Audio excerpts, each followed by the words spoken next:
I'm John Ronas here with the Capital Golf Gang, and we are here on the 5th hole at Congressional Country Club.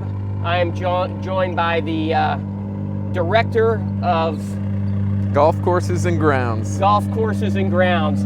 They all have these fancy titles now here in the golf industry. So, Yes, Pete we Wendt do. is the Director of Golf Courses and Grounds here at Congressional. Pete's an old friend from Woodmont Country Club, where we served a little time there. And we're here on the 5th hole, and we're discussing loudly this bunker situation. So, Pete, these are called Billy bunkers. They're called Better Billy Bunkers. Better Billy bunkers. Correct. Again, terminology that I'm not familiar with. But Yes. tell us a little bit about what is a Better Billy bunker, and why are they better than William bunkers? Absolutely. So, Better Billy Bunkers, it really comes down to the drainage material, okay? There is an intricate drainage system underneath the bunker itself, and then it's a layer of gravel that's sprayed with a polymer in such that you could really take a fire hose over it and all of the sand would stay in place. Okay. So you think about the mid-Atlantic and the number of thunderstorms we have and all the years of bunkers washing down. We've got some really great steep faces out here, and after each storm, the sand is still up on the face, and the whole goal, of course, is to keep that sand on the face and keep it as firm as possible. Awesome. And you're starting that process with basically a sand packer, or what you would use for concrete or things like that. How far up on that face, and what is the purpose of that, and what are we trying to accomplish, and how often do we have to do that during the year? So the whole goal here, and we're just starting to really get into these bunkers and get them ready for opening. We're about a month away from opening.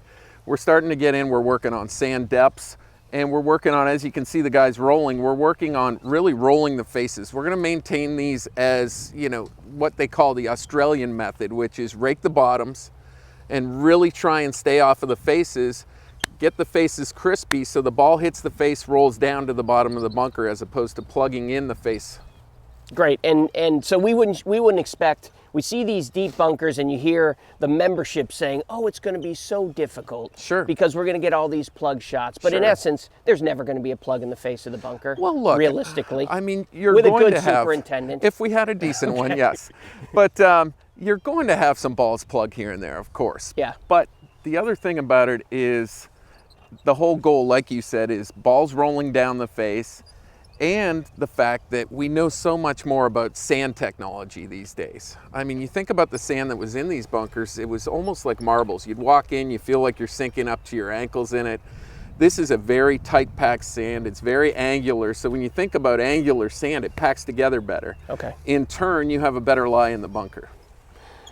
So Pete, the philosophy of the bunker really only going to receive balls down at the bottom of the bunker, so you won't have as many varied lies per se. Mm-hmm. Tell us a little bit about that philosophy. Do you think that kind of negates the hazard of a bunker?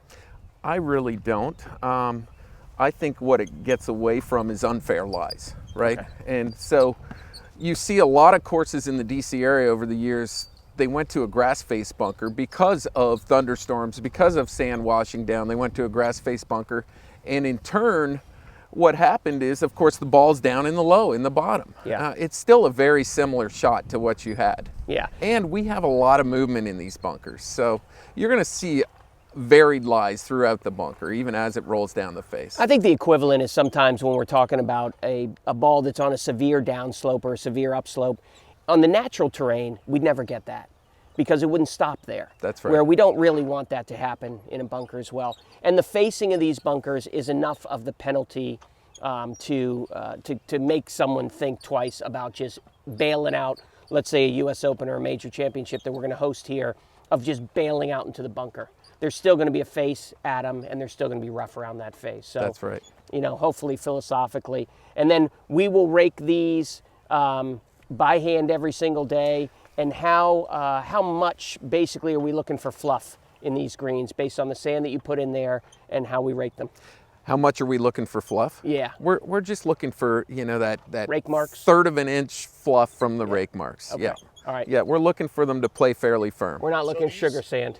Sorry to interrupt. Yeah. No, please. So these bunkers cannot be machine raked. You could machine rake the But you bunkers, won't. yes, but we won't do a lot of machine raking. We'll go in every so often when they really get extra firm and take a machine in there just to fluff them up a touch. Because you won't need to, because you're not raking a lot of it. That's right. You're raking the bottoms. That's right. Yeah. And not to mention, say the precision that, because I know what Pete does and I know where he came from, and or like where we came from at Woodmont to what we got to, it's just the precision of a hand raked bunker that they're better. Talk about how many man hours it takes to fix bunkers before the Billy bunkers. I was told that the old style bunkers would eat up your maintenance budget like that. Big time. Big time. You're not only talking about pushing the bunkers back up, you're talking about pulling out silted sand, you're talking about replacing sand, fixing drains, etc. So huge labor saver.